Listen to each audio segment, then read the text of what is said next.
I don't care if you've been looking for them blues from Gemma all night. If you up, smash that like button. Welcome to Black and Black Times Infinity. I'm your host, Cthulhu's Party, coming to you live and direct from the Vista. Smoke me out, fam, with all the dankies and dank. On my left, the oldest ninja in the world, Old Ninja. So there's 34 rules. What are the other 33? I have no idea. Why is it rule 34? Why is it not rule numbered like 1 through like 10 or something? What's that about? These are questions. All right. On my right, engineering on the ones and twos, choking people out on threes and fours, Kronos. I left my liver in San Francisco. We're gonna hear about that. Your boy Blue. And I don't know where the fuck mine is. God, damn. He lives in San Francisco too. Damn. Somewhere. All right, we back up in here. It walked straight up on my body. Like, Yeah, we had some long nights. Like seriously, Y'all don't need no liver. Y'all don't need it. It heals itself, right, or something. I don't. I mean, apparently you can get a transplant, so good to go. There you go. Yeah. Did you get a pig's kidney or something like that? Aren't they like compatible now? They are, but I mean, I wouldn't want to be a beta tester. So yeah. All right, you usually start us off with some kind of statistics. Statistics is lesson of the week would be Ash Too Splashy. All right, that's a name. Wait, hold on. Ass? Like ass? Ash Too Splashy. Ash? And it's a black heart emoji and like a cross. So yeah. Okay. I wonder if that's a reference to Ash versus the Evil Dead, because they called him like Ashy Slashy or something like that. Yeah, I remember that. But the avatar is Shadow. Oh, okay. So first in the chat is Warrior Fella. Welcome back, fam.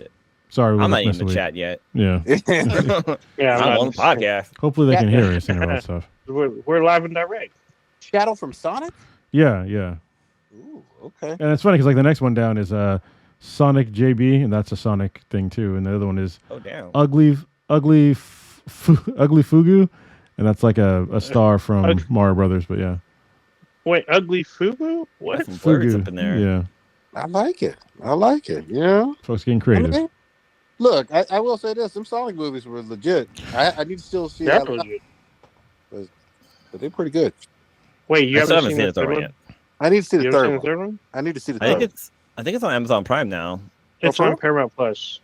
Okay. Oh, okay, never mind. So I don't have Amazon Prime, you may have to pay, but if you subscribe to Paramount Plus, it's on there. I'm gonna have to fuck with it. I'm gonna make it happen. All right, who you pouring it out and what you pouring out? Is it brown? Is it frothy? What we doing? You know how it is. Yeah, it's always brown. Well, actually, no, it's not always brown because Mickey's isn't brown per se. It's like amber color. Yeah, it's like this color. What about Zima's? Do you pour those out for some? So Zima malt liquor or is that a wine? It is malt liquor. It's clear though. No, we don't fuck with that shit. We'll fuck with we'll fuck with some Schlitz this week. Schlitz is that's a choice. Yeah. Right. It's not Mad Dog, but I mean we'll pour some of this out for our dearly departed. We'll start with probably. I mean, I guess a lot of people know him, but not really. But we're just gonna do a little pour out for Roberto Orisi. He was a Hollywood writer and producer. He worked with Alex Kurtzman. He was like his right hand. They were like a duo. Together they wrote for TV series such as Hercules: The Legendary Journeys and Xena: Warrior Princess. Nice. In 2008, he worked with J.J. Abrams. They created Friends series. In 2013, they both created the Sleepy Hollow series, which I really love, alongside Philip Isco. Orisi and Kurtzman's their first film project as writers was Michael Bay's The Island, which I actually really like because that stars Ewan McGregor and Scarlett Johansson. Yep. That was actually a pretty good movie. Also known as Japanese lady in some Japanese show. I'm just goes to the show. She's known as the Major, even though they didn't give her the title. Anyway, due to this partnership, they wanted to write scripts for the first two Transformers movies, And then he moved on to producing. With his first film producing was Eagle Eye, and 2009's the Proposal, not the one with Woody Harrelson and Demi Moore. Orishi and Kurtzman would go on to work with Abrams on Mission Impossible 3, 2009 Star Trek Into Darkness. Orishi also worked on Star Trek Beyond before he got replaced. He's won several awards, including the Raul Julia Award for Excellence. He died from kidney disease in L.A. on the 25th of February. He was 51. Damn. Yeah. Next up, we have Michelle Trachtenberg. That was a weird one. Yeah, so appearing in Nickelodeon's The Adventures of Pete and Pete, and then made her feature film debut in Harriet the Spy. She continued to be a child star for Nickelodeon and starred in other shows. While she was a child actress, she found some success, and as she got older in the TV series Buffy the Vampire Slayer as Dawn Summers. She would soon go on to star in the film Eurotrips, Ice Princess, Mysterious Skin, Black Christmas, and the CW series Gossip Girl. She would go also on to star in other TV shows such as Killing Kennedy, Sister Cities, and the film The Scribbler. She provided the lead voice of Judy in Facebook Watch's adult animated web series Human Kind Of. I didn't know Facebook even did fucking animated shows, but I do know they did live action. But she also executive produced a web series and a show for the streaming platform Tubi. She never married, and she didn't have any children, and her dating life was largely unknown. But she, that's supposed to be later on. But she recently had a liver transplant. However, no specific date was given on when it happened. She died at the age of 39. Damn. But due to her family's wishes, there will be no autopsy since foul play was ruled out.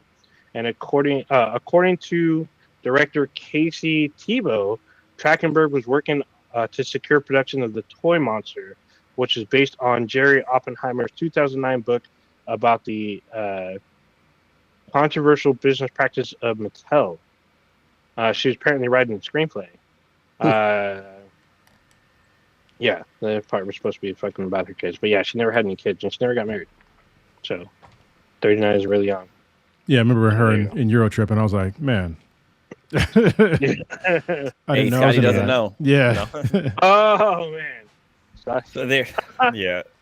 I mean, I remember her in Pete and Pete, and in the little spy show or movie she had. She was really funny in that. But yeah, Road Trip was super funny. Before she was in Adventures of Pete and Pete, she was doing commercials. She was doing commercials as a little kid. The one thing I think people seem to forget that the chick from Smallville, what the fuck's her name?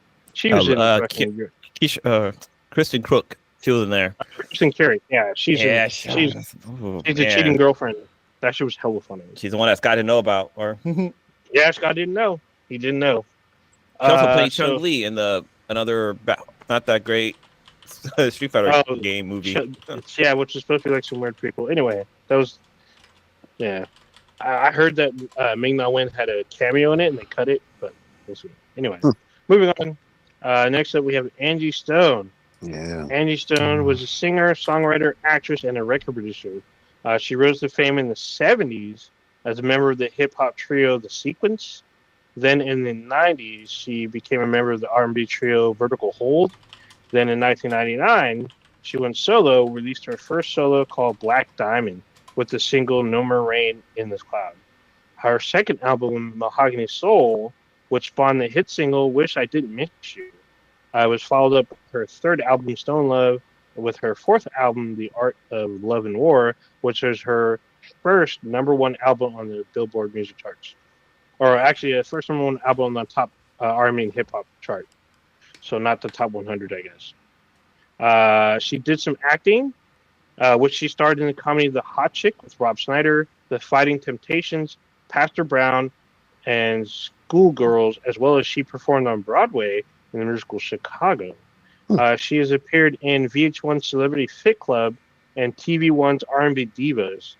She's been nominated for 3 Grammys, and she's won 2 Soul Train Lady of Soul awards. She's received the Soul Music Icon Award at the Black Music Honors. She has a daughter with Rodney Stone, also known as Little Rodney C from the hip-hop group Funky 4+1.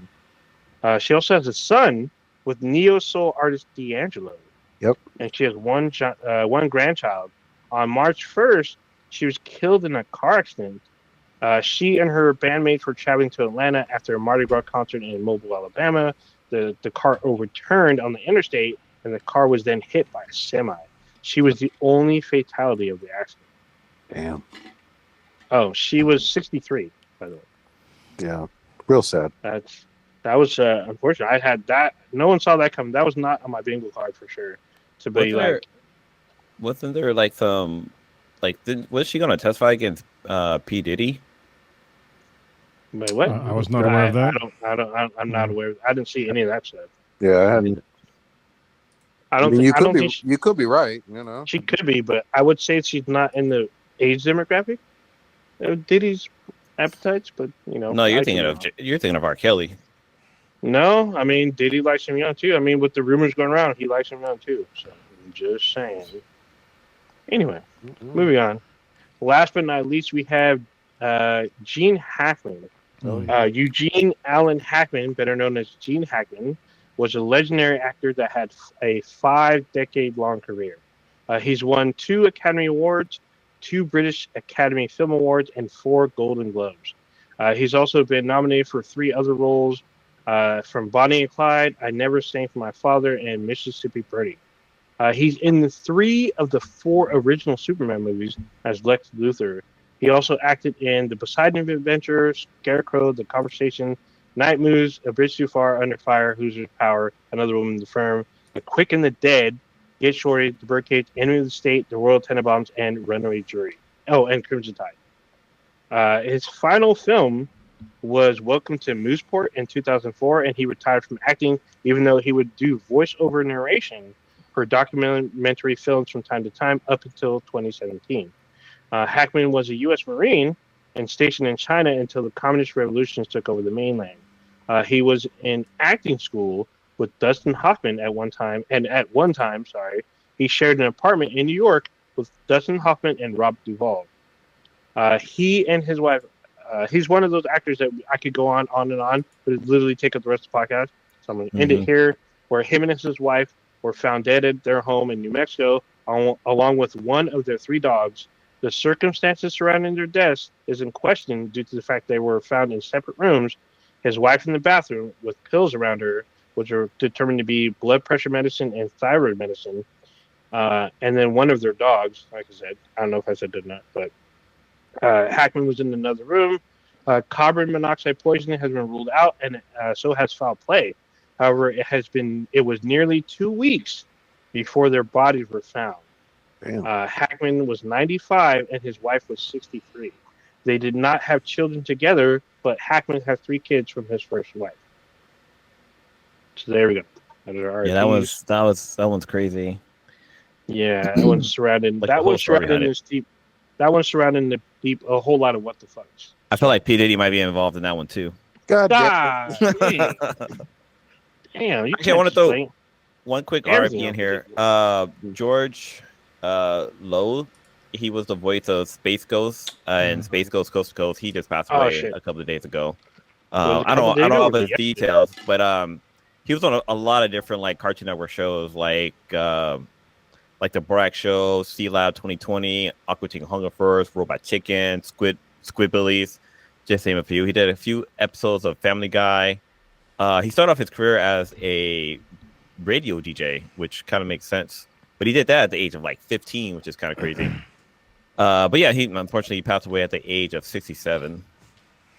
But I used to love watching Space Ghost, and like he would interview like celebrities and stuff, and like it was just I was like, how are they doing this? Yeah, that's one I missed, because that one I think that happened literally yesterday, like 2 days ago. I kind of missed it. I don't think it was. I think it was literally yesterday. And he died on the 2nd. Was it? Oh, today's but I think okay. Yeah, I think maybe it was made public yesterday. I wasn't quite sure. So what I saw and I didn't understand is that he would dress up as Space Ghost at fucking conventions, and there's an old interview of someone interviewing him as Space Ghost Coast to Coast. And like I was like, what the fuck? Like what the fuck's happening? But it was pretty funny because the interviewer had no idea who he was, and he did it like right then and there. What got me with that Space Ghost and all them shows, they were better late night. You know what I mean? Yeah. Watch them during the day. Like, you know, you had to be 2 a.m, 1 a.m. You're a little high, a little drunk. You survived a Waffle House encounter. And it's like, let me turn this on. You know what I mean? And it would just be hilarious. Yeah, this was like... Even like that intro was dope. Yeah, this is like almost before Adult Swim, wasn't it? I'm pretty sure. Yeah, this was like... probably before Toonami even. Yeah. Did Space Ghost launch Toonami? I don't know. Gotta look it up. I know that there's a few. I'm pretty sure it was on Toonami for sure. I think didn't he? Yeah, I think Space Toonami Ghost was. Space Ghost was on. I know he was on Toonami. Like that was like a series on there.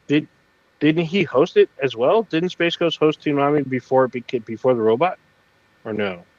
God damn it! I'm fucking up my history. I can't remember that shit. I don't remember either. I'm trying to pull it up to see what show started it. But yeah, it used to be.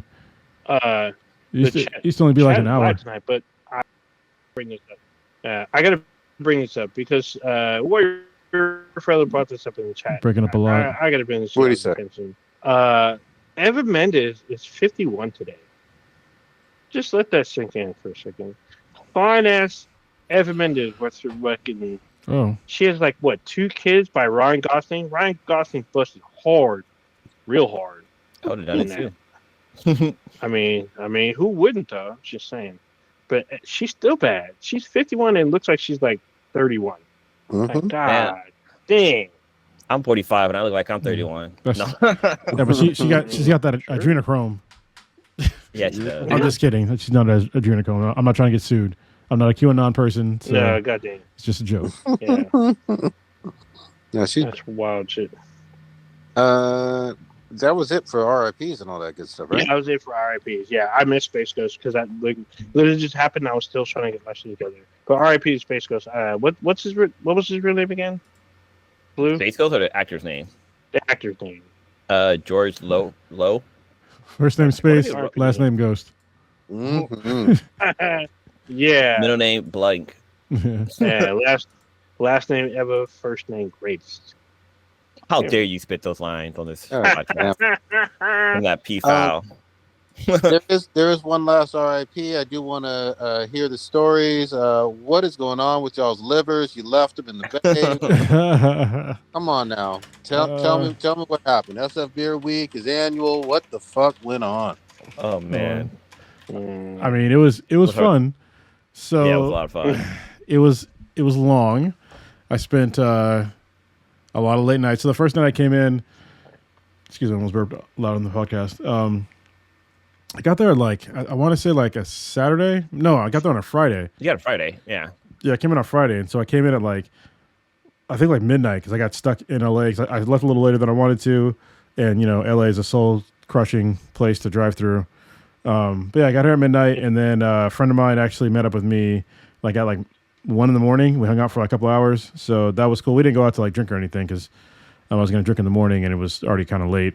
But then the next day was not the opening gala; it was the SF Beer Week Fest, and I have to say, if anybody that is on the Brewers Guild of San Francisco or California or whatever the fuck they call it, y'all need to step your game up to like the previous years because this year, like if you never went to an opening gala, it'd have been okay.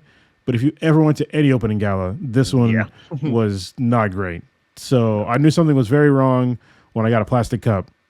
And I was just like, why is this cup plastic? Why do I have a slack? Like, so I paid extra for a VIP status. And usually when you get VIP, you get like it's everybody gets a glass, first of all. Yeah. And it says the date, like the year that you were there. And you get like, if you're VIP, you get like a swag bag. And sometimes it has like a t-shirt in it, but it has like a bunch of like swag in it. There's no swag bag. There's literally nowhere to buy merch. So I couldn't buy like a t-shirt that showed like what year it was. I couldn't buy a glass. It was like half the breweries. It was in a place. It was in a Salesforce Park, which had like an actual like open to the public. Yeah, to the public. So there was like kids running around like at like a jungle gym and stuff, and it was just like what is happening? Why would I have kids around a bunch of drunk people? So it didn't make any sense to me. So, I mean, next time maybe like, Overall, it being a park was a lot of fun. Just minus the running around kids and the long line for the bathrooms, and Well, the fact that it was like on the 5th floor. Why the fuck were there kids? Because it was in Salesforce Park, so it's literally like a public park, and it's a cool location. But there's like literal playgrounds that are there. Yeah, and so it was just like it was really fucking weird. People walking their dogs. Yeah, like little dog back stations. It was weird, but I mean, you drink enough, everything becomes normal. So yeah, we definitely got lit. Oh, and there was no Pliny the Younger there at all.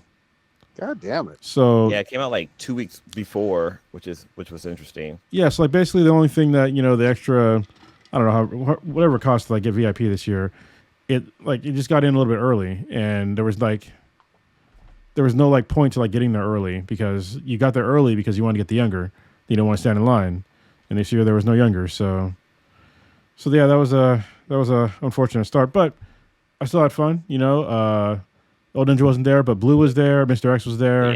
Yeah. Stitch was there. Stitch showed up. Yeah. Had a bunch of other people that came out too. So it was still fun. It's only because there was alcohol involved. So, and after go ahead. Like the whole event itself, I had a good time because it was a nice, beautiful day. It wasn't raining or cold outside, so like the weather was perfect for the event. One of the downsides to it being outside and in the middle of San Francisco is that. There's these things called tall buildings, and they have windows, and they reflect the sun. So there's really like a point where like you have the sun beaming on you from one direction, and then the sun beaming down on you from the reflection of the building. So you're basically being roasted. Since it was a park, like there was like only a few bathrooms. I found out like a hack of it. So like one of the things I figured out was that like so this is Salesforce Tower. It's 5 floors. And the 5th floor is the park. 2nd floor is for Greyhound, like the bus system. Like Greyhound drives through there. Then there's like the 2nd floor or 3rd floor is for the bus systems. And then there's like the 2nd floor. I think it might be for parking. But there's like first floor is ground level. So they have bathrooms. Greyhound had bathrooms. And they had like a whole bunch of them, and nobody was in line. So like I was literally going around telling people like that people that were in line that they could literally go down the floor on the elevator, which was like right next to the bathrooms. And go down one floor, and there's like no line for the bathroom.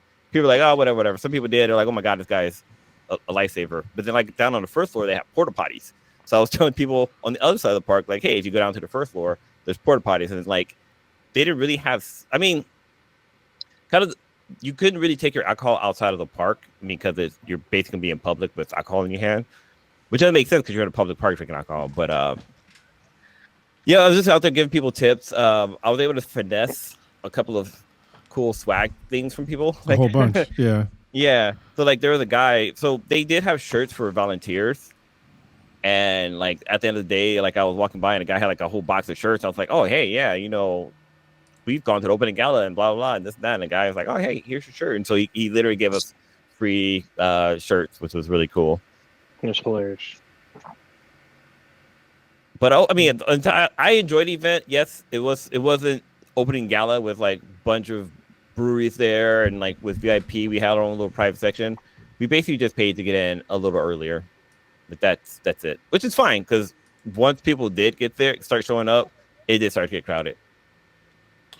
Yeah, it did. But it is what it is. Even afterwards, we after the opening gala, because it was earlier. Usually, opening gala is at night. At a pier, and so because it was like not at night, I think it closed at like maybe 4 or 5, something like that, because it opened for us at like noon. Holy shit! Yeah, I was about to say that's like early as fuck. Yeah. So afterwards, we went out drinking some more, and yeah, some shenanigans occurred. I think it went to like 2 places. One of them was 21st Amendment, and nice. Mr. X like fell asleep. Oh, yeah. This was hella funny, man. I got pictures of him like sleeping, and there were like people that were like servers. They were like, "Oh, he's got to wake up." I'm like, "Bro, we paid. Like, he's not a hobo. Yeah, like we're good. Yeah. Don't worry." And yeah, we went to 21st Amendment to get food after the event, and we had like maybe 1 or 2 drinks. And Kronos over here freaking disappeared. Somebody wanted to talk to me, and I was like, "All right, we can talk." He was gone for like an hour. Yeah, like, yeah. Is he gonna eat his food? I was within eyesight. Like I wasn't like. Yeah, you were inside. Yeah, I didn't like. If somebody would have taken you, you'd have just choked them out. Yeah, back. yeah. I'll Told be us about your whole event. Yeah, it was. I get sometimes a little chatty when I'm drinking. Yeah. So like you're almost like super blue. No, I'm not. No, I'm not like drunk blue. I'm not. You are something different. You hit on a lot of things. So yeah. Wow. And flipping over tables and shit. Yeah. After that, we went to what place did we go to? Because I remember Stitch and I playing not Space Jam, NBA Jams on a N64. No, on the Super Nintendo. It wasn't the Emporium. No, it wasn't Emporium because that was we went with Old Ninja that day. It was a place that had like the masquerade masks. Oh yeah. I don't know what it was called. I had the mask though. So we went to a bar, and like I guess some places like some company was having like some kind of party, and like all the people were wearing masquerade masks. No, so it was a singles event for 20 through 30-year-olds. So I talked to a woman. Yeah. And she was like, "Oh yeah, it's singles thing, blah blah blah." And I was like, "Oh, you guys are like babies, like 20 to 30-year-olds." Like, all right. And so there was like a table with some of the masks, and we were like, "Oh, don't mind if I do." Yeah, we took. But some. Also, there was another party going on next door, and like there was like a VIP guest list, and like I went in there, and there was like a Nigerian guy like as a security guard. I was like, "Oh hey, I'm here for the party," and like the guy's like, "Oh, what's your name?" And so I just gave him like some random name. He thought that name is not on his list. I was like, "Oh shit, how can I get into this party?" He's all, "If you come back and try again, I might let you in."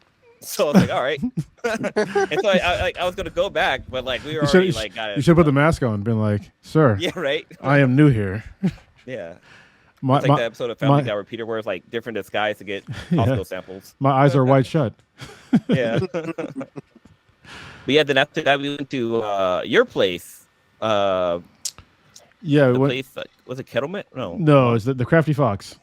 Yeah, the Crafty Fox, which I love that place. You ever go to San Francisco? Place called the Crafty Fox is dope. There's a bartender there. I think he's one of the owners. His name is Barry.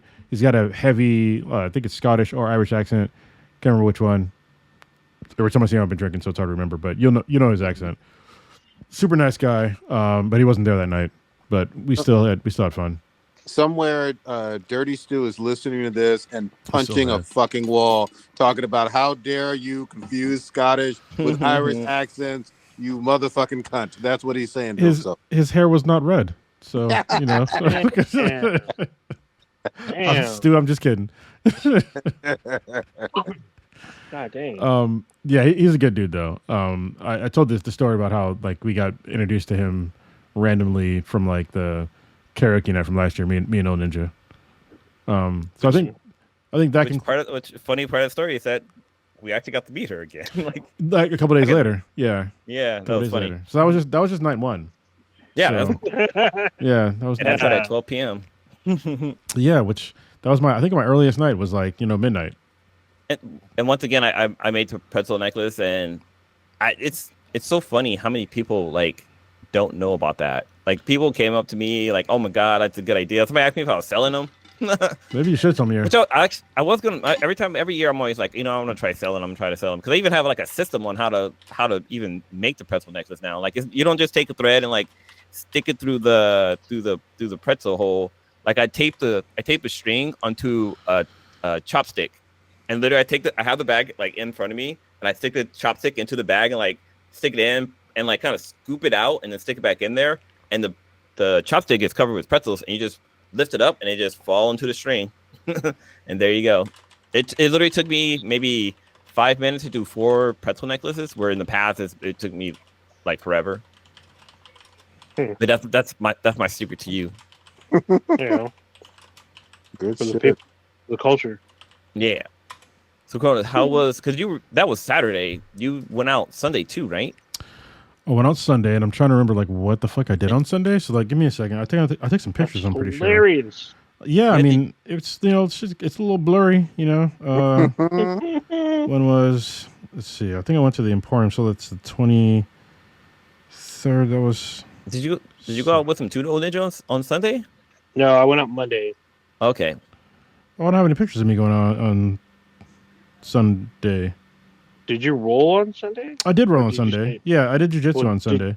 Did you stay in? I don't think you stayed in one night. Right? No, I definitely went out because I have pictures of me with like buying water. Yeah, so I don't know what happened there. But I know. So on Monday, I know I went out and. Yeah, we went out. Yeah. Yeah. So but were you by yourself Sunday? Maybe. Yeah, I don't have pictures of anybody else, so yeah, it's probably just me. I don't think I met with anybody else. But yeah, so the next day, we went out. It was me, Keisha, Blue, and El Ninja, right? It was all of us, right? Yeah. Yes. We started at Monk's Kettle. Yeah, Monk's Kettle for the people always judge me for this, but it's a cookie and beer pairing. And if you've never had a cookie and beer pairing at Monk's Kettle, talk shit all you want, but once you have it, it might change your life. So, like this year, go ahead. I was gonna say it sounds like it's gonna be gross because I'm pretty sure everybody who hears beer and cookie, they think like fucking like your Bud Light and like fucking Reese's peanut butter cup. Like a some chocolate chip Oreo or bullshit. something like that. Yeah, You're drinking. But that's not what happened. The cookies were made by like a person who makes cookies. Like she's a professional like baker, and she makes these cookies directly for the beer tasting. Yeah, her name is Kate, and she is great. Her name is Kate. She was there. She sat us down, and she's like, "Oh yeah, I'm the one that makes the cookies." I was like, "Oh, that's dope." And like we thought at first, I thought it was just gonna be like just a single cookie, but no, it was like a cookie sandwich. So it was like a cookie with like a caramel cream center, and it paired with like a. It wasn't paired with like a light beer. It was paired with like an IPA. Well, I'll tell you what the cookie pairings were. I'll tell you like one of them because it's kind of long. So it was a this is the first thing we got. It was the macadamia nut shortbread sandwich with sage brown butter frosting, and it was paired with a Goudan Caloroso triple, which was a Belgian beer, which is 9% beer, and it's like it was super good. But the one that was like, that was super good. But the one that was like probably the kind of the craziest one, I think it was I had like the next day, is that they had one where it was like peanut butter and chocolate, and it paired with like something it was a sour that tasted like when you put it together, it tastes like peanut butter and jelly. Oh shit! Yeah. So it was like dope. But these ones are really good too. They went really well together. Dude, it was straight alchemy. Like there's no way they should go together. Like I would eat the cookie and be like, okay, the cookie's good, and then I'll drink the beer and be like, holy shit, this is really good.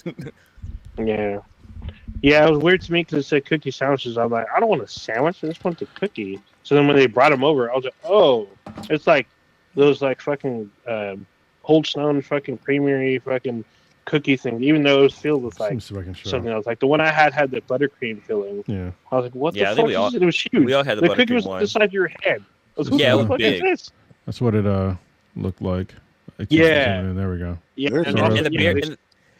And it's funny. I showed like the sweetness of the pairing, cool. And she was like, "Is that beer or wine?" Because it was like they had it in like a fancy glass. It wasn't like a beer glass. This was in like a wine glass. Yeah, they had it in a wine glass. There we go. It was a stemmed glass for sure. Dude, it was. It was, but it was like cool. And their new position, they're in Oakland now.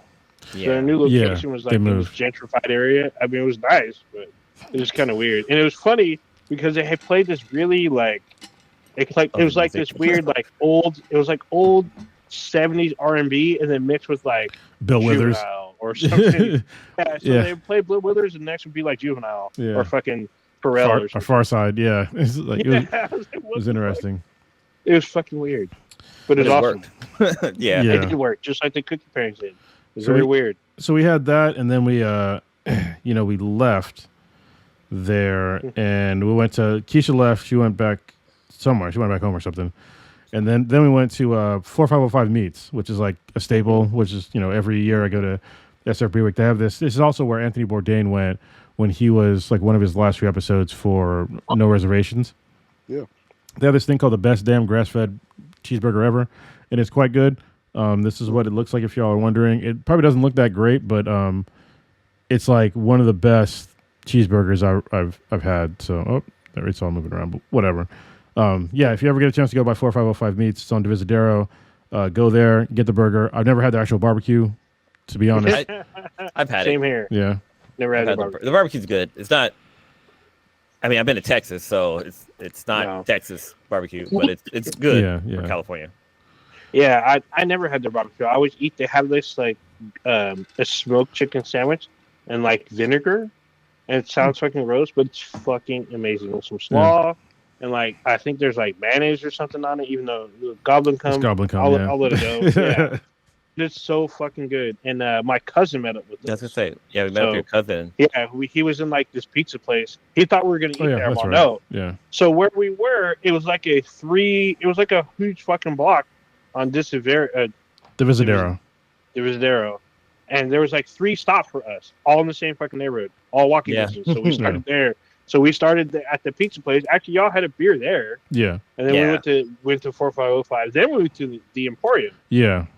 So like we were there fucking because they were I don't know if they were celebrating this year, but they had like hella beer. They had 2 bars. It's an old theater converted into a bar, and it's like 2 floors with arcade games. So and both floors have a bar. So we're all up in there, like drinking and fucking getting tokens and shit. They were playing Batman versus Ninja Turtles or Batman and the Ninja Turtles. I can't remember what the movie's called.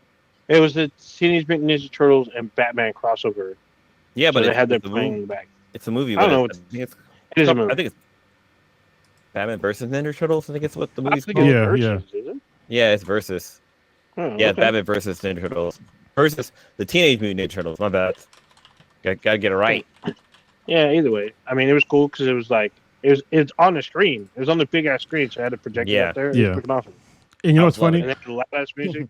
You know what's funny? So when we went, it was like kind of chill, but then like a couple days later, like I went with Keisha, and it was way different. It was like with Keisha and Mr. X, and it was like way different. So there was like way more people there, and it was like it was way younger crowd. So yeah. If we went, it was like maybe 10 people because it was in the middle of the day. Maybe. Yeah, it was the middle of the day. Of course, because we were day drinking.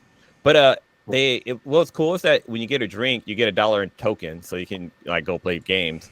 But what's weird is that they pre-mixed your drinks, and they basically have it on tap. So like I got an old fashioned, and it was on tap because I guess they have like some kind of system in the back where they basically make a giant make a mix keg of the drink. Yeah, basically make a keg of it and like tap it into the system.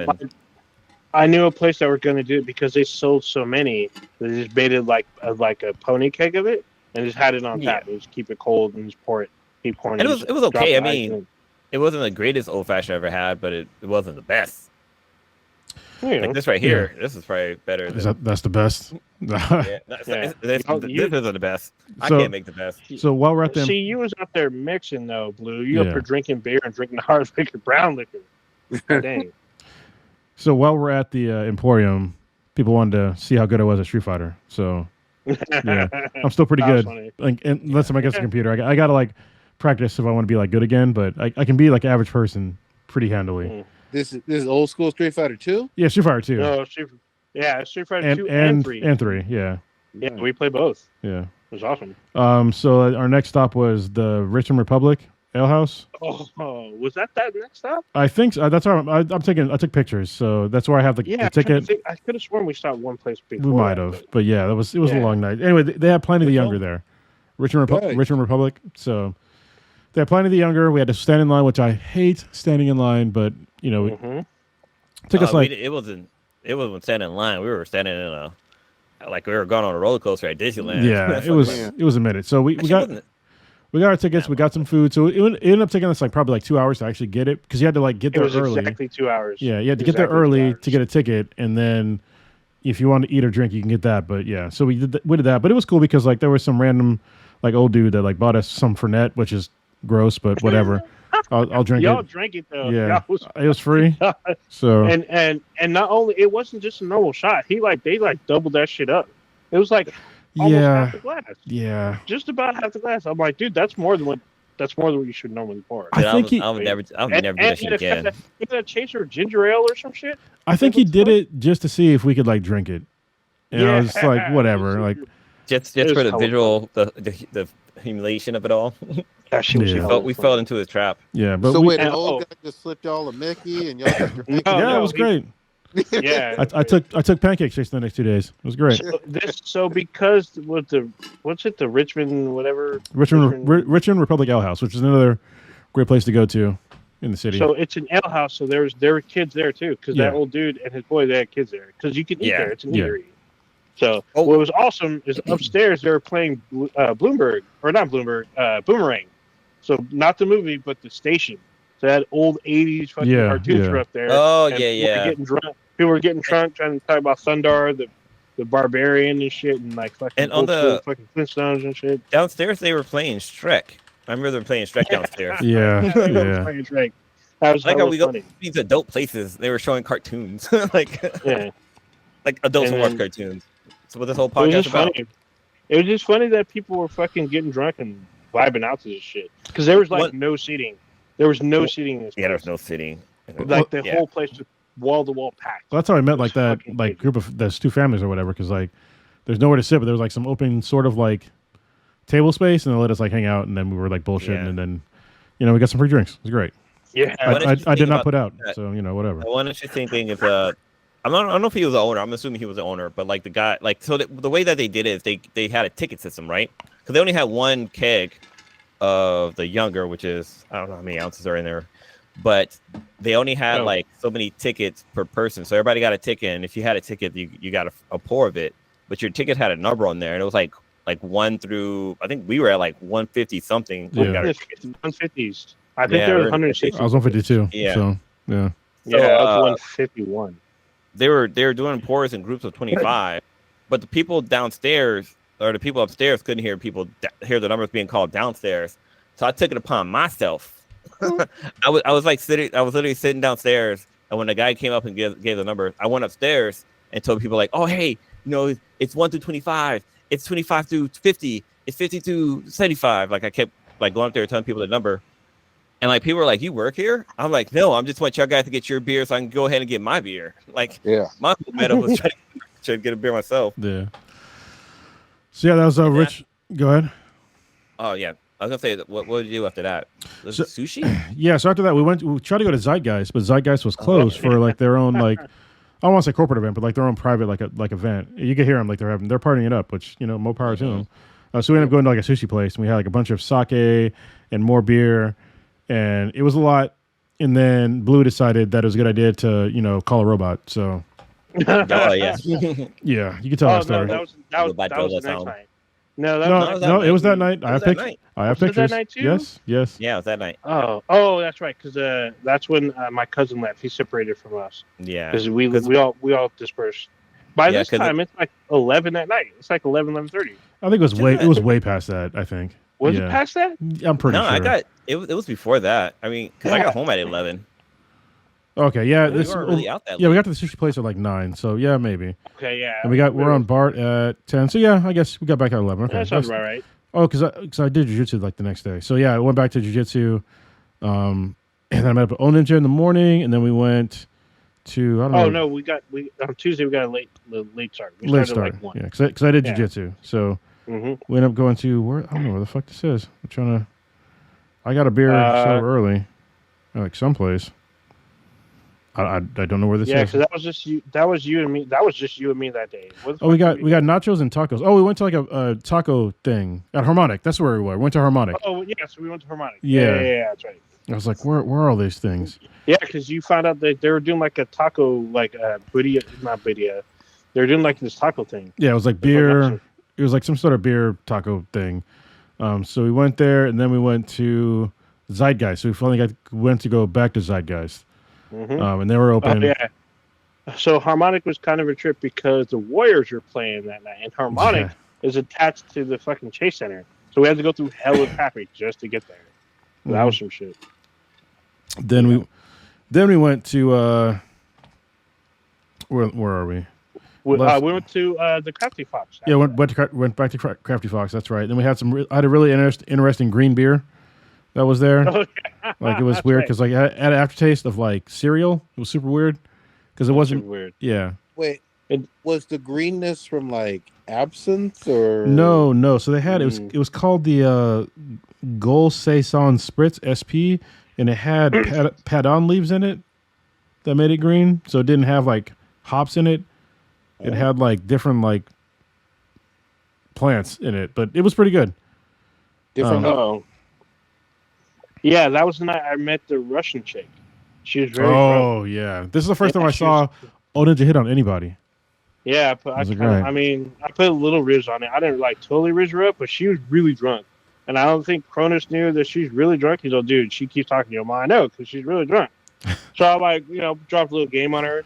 So then like she was with other guys. She was with like her man and his friend. I could have choked him. I'm just saying, I could have choked him. Yeah, but they never came over. They never came over to come get her. They never did anything. And she was she like was downing her beers. We ordered so there's a blueberry muffin sour. Yeah. Which we drank. She like downed it. She downed it in 2 gulps. I was like sipping mine. I was like, what the fuck? And then she ordered another beer, and then she bought me and Kronos a round of beer. Yeah. So and then like I ended up getting her number. So then her man's not even her man's friend came over and like talked to us a little bit. But he was cool about it. But we ended up like, talking to them, and then we had to leave mainly because Bart, like we're about to catch the last train out. So it was late. I made this mistake a day later, and then the next day, and then the next day. So yeah, I had. Are you not? I'm gonna cut to sort of the chase. I had a $350 Uber ride on like I think the last day I was there. So yeah. That definitely wasn't that. So that wasn't that night for sure because we made sure to catch Bart, even though and it was cool because it was not cool because that was the night when we took Bart, the train we're on, they had some dudes very rowdy. And he was like saying a bunch of shit, like he was going to fight somebody, but he never got up. And so when we stopped at the next station, Bart police raided, or not raided, I don't want to say raided. Damn. They came in 2 by 2 through almost each door and all the train. And they were just looking for this dude. I think he got off when we stopped. I've got a better story. I've got a better story, but it's like a couple days later with me and Mr. X. Yeah. About crazy Bart stuff. So we had to change trains at that stop. When we changed, like the next train was literally right behind it. So we didn't have to wait for shit. Even though it was a little cold because it was fucking late. It was like fucking midnight. So that was the night I didn't get home till like 1:30. Because we were out. Even though we had a late start, we were out late. So it worked out. So that was Tuesday night. Yeah, that was Tuesday. And I got to go through my pictures again. The next Wednesday. The pictures Wednesday, are your memories. I love that. Yeah, I took pictures. Well, Wednesday is when we met up, where Cronus and I met up on Bart, and we went to a place in Alameda. Alameda.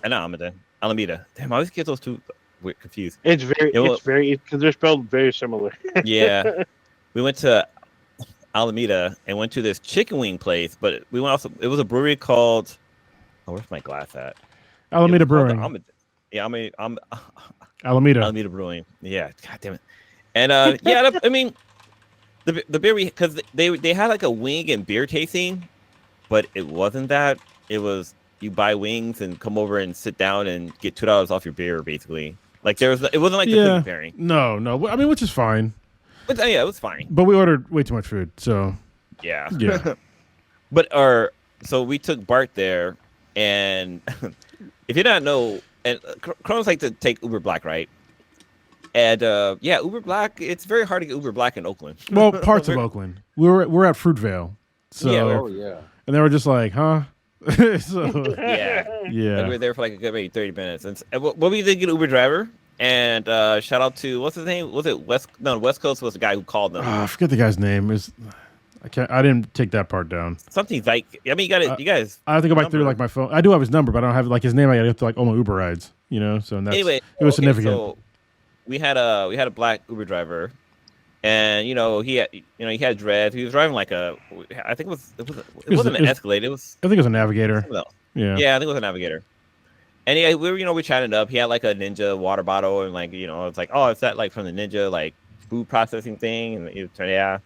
But then he gets a call, and on his phone, because you could see it on the screen, it said West Coast. I was like, okay, is it like West Coast Choppers, West Coast Customs, like who? West Coast who? So this guy West Coast calls him up, and I was like, hey man, I got a flat tire. I don't know if I can make it down to the studio. Like I need to get my tire changed first, and it's gonna cost me like about $100, but I want to come down and lay down this track. So it basically turns out that our Uber driver was an up and coming Oakland rapper, and so I tried to chat him up to try to get his information. I can't remember. I know Cronus got his information. I got it somewhere in the depths of my phone.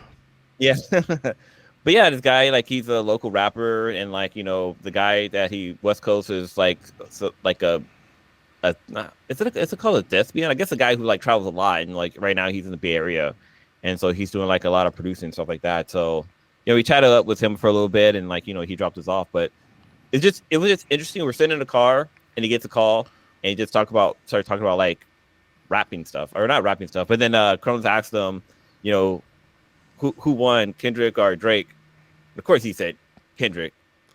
But that was very funny. It was cool. And what was really cool about when we got to like the Alameda Brewing place is that there was like really cool artwork on the wall, and I'm going to show it on the like if you're watching it anyway. It's on my phone. Sorry, these are all on Instagram right now. There we go. Yeah, it's on our Instagram, but it's like it's really cool like artwork, and the artist's name is Ashley Kago. Okay. And it's like her artwork is like really cool. But those pieces, I was like, maybe I'll buy a piece. But they were like, it was like $1,000 or more, and I didn't want to take it on BART. So yeah, we're on our way out. But it looked really cool. Maybe I can look her up and then like get some of our pieces, like a smaller art piece, for the studio. Then after that, we went up to the city. It's where it gets fun. So we went up to the city. We went to a place called Liquid Gold. I'm wearing a shirt. Nice. I forgot to wear mine. Yeah. We went to Liquid Gold. They had a beer thing called the California Cruising Coast. So all the beers were beers that are made here in California, which was pretty cool. Or sorry, Cali Cruising Coast. So a lot of the beers are from here in the Bay Area, or from California, and that's when I got the Rooster. What's this? It's called a Rooster? No, it's Big Chicken. Big Chicken, yeah. Yeah. Which is like it's like the younger killer. it's quite good. Yeah, it's been really great for a while. So they had like a big. So actually, I should have later on when they're at the Liquid Gold. So did Zor. Yes, so saw Zor in person. Showed up. Yeah, so we got to meet up. But I took a picture of the Big Chicken. There's like this big fucking poster of the Big Chicken. It's fucking funny. Zor exists in real life? Yeah. We fucking got a few. I went to his bachelor party. So that's where I broke my foot in half. We met with him last year, and he brought his Tesla. This year he took part. Oh yeah, we all took part this year. Yeah, so. And he also was one of my groomsmen at my wedding. So yeah, it's a good dude. I'm gonna hang out with him this weekend. Right on. But Liquid Gold was a cool place. Like it was just a chill whole vibe being there the whole entire time. Oh, so funny story about getting to Liquid Gold. So Kronos and I get into the city, and we're thinking like, because Google Maps says it's a quick little 30-minute walk. So we're like, okay, let's try to do this. So we start walking, and I like look up the street, and the street goes up into the sky. Like, yeah, there's a giant fucking hill. Like, there's no way you're gonna do this.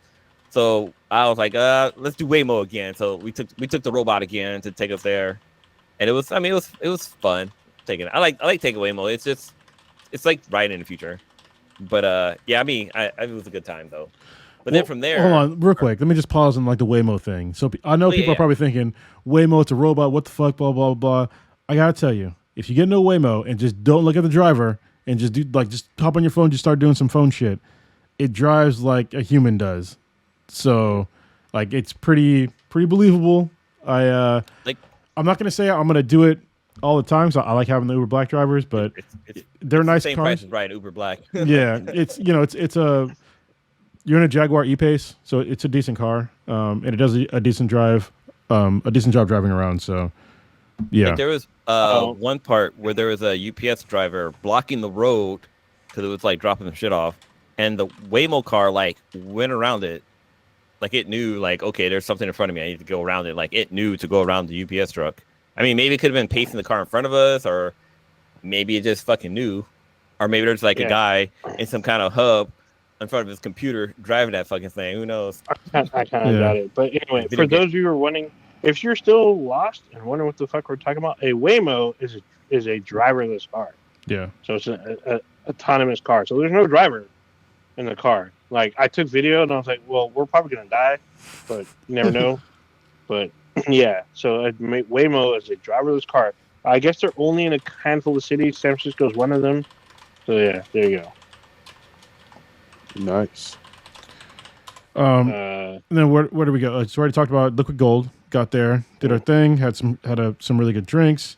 We went to Tad after. Did we go to Ted that day? Was that Wednesday? Yeah, we went to Ted that day. Wednesday. Yeah, so Wednesday. That's like another thing that I do. I go to Triple Out Design in San Francisco, not on Monday or Tuesday because they're fucking closed that day, which I forget about every single goddamn year. But yeah, they open again on Wednesday. So yeah, I got a new like jacket thing. It's pretty cool. I try to take my jacket there to get fucking. I try to return it. The guy who worked there is like, I've only been here for 2 weeks. I don't know what you're talking about. I was like, oh fuck. Yeah, that was sad. I would have bought it if they. Well, the jacket I have, they usually sell out on them because they have it like. It's been like 7 years, like maybe even more. Probably, like as long as we've been doing this podcast. Yeah, I've had the same sweater that Blue does, and I've had it since 2008 or 9. So yeah, and I bought it when I was in Iraq. So yeah, and it's lasted, and I've had to get it repaired before, but they didn't take the thumb holes out like they did for Blue. That was fucked up. Yeah. So yeah. Wait, quick little thing. Sad story. So on the podcast, previous SF we talked about this place called Magnolia's, where Cronin kind of had this hilarious fucking experience where we got beer that was paired with whiskey, and that was like our first stop. I don't want to bore you with that story, but so TAD is across the street from where Magnolia's used to be. Oh, yeah. Now Magnolia's is like an ice cream, like that location, that corner spot. It's like an ice cream shop. It's also a grocery store, and like something else. Like there is 3 different stores now instead of it being like a barbecue spot. Well, and the actual spot where like the food was and stuff, that's like it's bricked over, so it's weird. Yeah. It's completely gone. No more Old Thunder Pussy. But apparently, I think Magnolia's is back, but somewhere else. Well, they had 2 spots. There was another one in like not Haight, but Hayes. There was a Hayes location, I'm pretty sure. Oh, okay. So that one's going to reopen. So yeah, we went to. Triple Out Design. Then we went back to Crafty Fox that night, and that's where we saw. Right when we walked in, we saw Emily. So yeah, Emily was there, and so was Barry. The stories that Kronos and Onid have told are true. Like it's not some fairy tale. No, yeah, she's a real person, and she's cool. And she was there with her boyfriend. She's very cool. Yeah, she was. Yeah, she was super cool. Like she came over to our table and like chatted with us, and it was. Yeah. Like some random friend just showed up talking with us. She was really cool, and she retold the story of how you guys met. Yeah, so I was like, okay, this shit's legit. And she's she does like the what do you call it? She does a lot of trivia in the Bay Area. Oh yeah. I think so. She worked for a trivia company. Her company's up in the state. She's like, yeah, my company. I'm all your company. Like she was kind of pre-gaming because it wasn't even that day, but the following night was Taylor Swift trivia, and she was telling me this in Michigan, it was wall to wall packed for Taylor Swift, and the thing is because her concert was the day of the trivia, and like they're trying to I think they're giving away tickets or something, so it was fucking packed. It's just funny. Like when I go through my pictures, because sometimes there's a picture of like I thought it was the same day, but it's like the next sort of day. It's like past midnight. Anyway, after that, we went to Zeitgeist because they were open, and randomly they had Plenty of the Younger, and there was like no line. Sure did. And I was just like, all right, give me that shit. that was a huge fucking surprise. Yeah, and they had a band playing, and it was like a dude on a fucking banjo. I was like, are we safe? We were safe. It's all basically, but no, like dude was fucking jamming on it. And I was like, okay, this is and like every time we go to Zeitgeist, it's always been like music playing, so it's always been a good time. And then, Zor convinced us to get Fernet again. It was another fucking half cup pour of Fernet, just like. I forgot about that. Zor was complaining about having a hangover the next day. It was the Fernet, bro. Blame it on the Fernet. Because he didn't drink any beer. He had like some other stuff. Because I try to make sure that I go to places that don't have just beer. Because not everybody drinks beer. I get that. So, but beer is great. Wait, kind of rewind and tape a little bit back to the beer and cookie pairing. So, like our friend Keisha was there, and she's not a beer drinker, not much of an alcohol drinker either.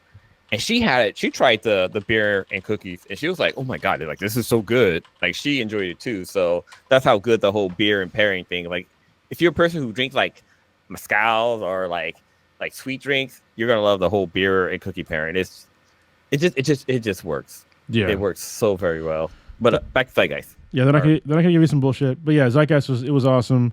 And I think that was like our last stop because like we left like around 10:30, and yeah, I got back like it was like I said bye to Old Ninja at midnight. So I got a picture of us together. I think Prodigy fell asleep. No, yeah, he's probably using the bathroom or something. Yeah, that was my last one out. So I did 3 days straight, like all day. Yeah, I was there. Well, almost all day. Tuesday was a short day, and it was a kind of a short day for me too because I didn't get there like 1 or 2 on Wednesday, and then I had to go to SoCal like the next day, so I had to go home and get ready. So, but I stayed out until like everything kind of shut down. Wait, you went? That was good. You came down to SoCal? Yeah, I came down to I guess the California Valley. I was in Kern County. So. Oh, okay. I'm actually gonna be down in LA in like 2 weeks. Nice. Yeah. What are you going to LA for? I'll be down there. Well, I'm going down there for work, so I'm going down there. I'm going to be in Pasadena, but the Sweetness and I mean, because I'm going down there the week of my son's birthday. He's gonna be turning 4, like in 12 days, and I don't want to miss his birthday because I don't know. It feels weird not being there for my kid's birthday. But we're actually going to go down to LA. They're going to come down to LA with me. So we're going to come down Saturday, go to Knoxbury Farm on Sunday, which is the first time I'm ever going to be going there. So it's going to be a first for all of us. And then Monday I got to work, which is my son's birthday. And we're still trying to plan this out. So the Sweetness, Bash, and her sister are going to go to California Adventure or California Disney. But I'm going to fucking call it for forever. But yeah, they're gonna go down there on his birthday, and then I'm gonna meet up with them later for dinner at downtown Disney. Nice. But yeah, hopefully, no, I mentioned this before. Hopefully, Cronus, we can meet up for like dinner or something, maybe on Thursday or. Yeah, we'll see. So I have to actually, I'm going to LA on Saturday because like my youngest is like really mad that I was gone for like 10 days. And so she wanted to go like a new kids museum, and there's a thing called the Balloon Museum that's in LA. So we're gonna go to that. There's actually one in San Francisco, Blue. If you want to take Sebi to it, it looks pretty cool. So it looks like he'd have fun. So yeah. Anyway, I gotta grab a drink in a second because I'm out of alcohol. But where do we go next? So this is like the next day. It's Thursday. It's Thursday. Solo and solo leveling. So I went. I did jujitsu that morning, and then I went out. Was this me solo? Oh no, this is me and Keisha. We hung out like for pretty much the whole day. We went back to what's it called, Monk's Kettle, and so we had like regular lunch, and they had like their normal beer pairing. So like you get like 3 beers, like half pours, and like 3 different cookies, and there's a really great pairing once again. And then we went out to, where is this? We went to like some random bar. I forget what it was called.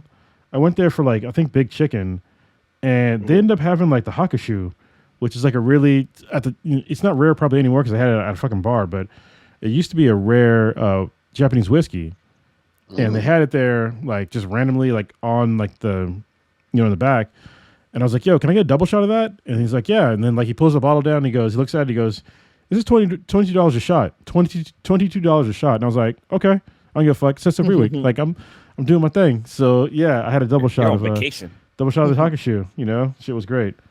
Then we had a couple. Isn't it? Wait, Yu Yu Hakushu, right? That's the anime I'm thinking of. Yeah, that's what you're thinking of. And you got a shot because like I guess his powers was like shooting from his fingers or something like that. Yeah, we went to like a couple other places I didn't get pictures at, but the end of the night. This is a great story. We went back to Richmond Republic Ale House because they had something going on, but it was like near closing, and so we ended up getting like maybe like 1 or 2 drinks, maybe like max, and they closed down. And in the background they were playing Beer Fest. Porn. No, it was just they were playing Beer Fest, and so once they had last call, they're like, okay, competition's outside, and I was like, competition? Like, what are you guys talking about? And so no, it's definitely there's no porn in this story. So we go outside. So outside of Richmond Republic Ale House, there's like a parklet. If you're outside of California, so like basically during the pandemic, they retrofitted like some parking spots into like an outdoor seating area for like food and stuff, and they haven't torn them all down in San Francisco. So they still have the parklets outside. So we go out to the parklet, and if you ever seen Beer Fest, this will make a lot of sense to you. They had literally like the boots. The boots. They had boots from beer, like the glass boots from Beer Fest. There was 2 of them, and it was in the finals for this beer drinking competition.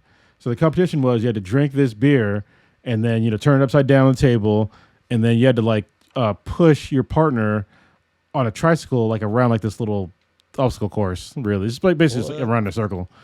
And so they say go, and then they start drinking, and like this dude with a beer. I have it on fucking video, so I might post it. But yeah, this dude's drinking. And the dude with the beard, he's like drinking it, and like not even halfway down, he starts puking like literally into the cup, like a little bit, and then he pulls the cup down and he starts puking on like in the parklet, and the guy goes, no, puke outside the parklet. So like he pukes over the edge, and he's puking a little bit, and the other guy's like he's making like warrior noises, even though he's not a warrior. I'm just saying, but he's drinking his beer, takes a little break, drinks his beer, and then he pushes like the other guy that didn't puke, pushes the person around in their thing. He wins, but the other guy that puked, he still finished that fucking beer. Oh, damn. And I was like, you already lost, but you had a point to make. So yeah. I get that's wild. Yeah, I think that's a crazy story. Yeah, and I think I got back I got back late. I think I had to take an Uber back to Oakland. Then I had to get a ride. So it was late because like we left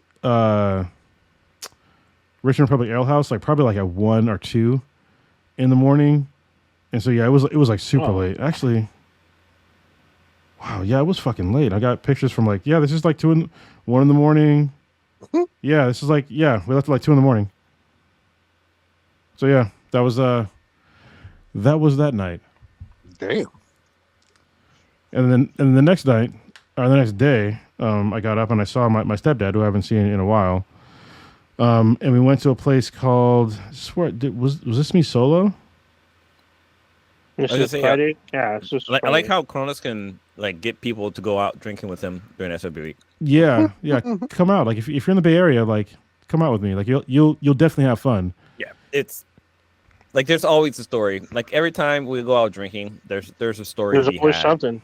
Yeah, and what's even funnier, it's always around like events. It's not just drinking at a bar. There's like events or something is happening at these places. So there's always something to do, whether it's like some kind of competition like he was talking about, whether it's like drinking, video games, some kind of like pool or something, some kind of competition where it's fun. Like even when we're at the 4504 or 4505, 4505, yeah. Right? We got a free beer there too, because there was a guy who like went there. Yeah. He was going to go there with friends, and he brought like a pitcher of beer, and like nobody showed up. So he's like, "Hey guys, like you guys look like you're having a good time." And like, I'll be right back. He heard us over talking. Was like, "Hey, I got this beer for my friends," and like they didn't show up. And it's like, dude, that's the saddest thing I ever had. But yeah, I'll drink your beer. And yeah, so we got free beers there. At Liquid Gold, like we got a shirt from there. I mean, we paid for it. We got a shirt, but like there was like a cover band that was like chilling off to the side of us, and like they were discussing like what performance and stuff that was coming up for them. I totally forgot about them. They brought in their instruments. They had their instruments with their shit with them. Yeah, like the one guy had like that, like he had like the '90s like rock band haircut where like he had like a mohawk, but it wasn't like a mohawk, but it was down.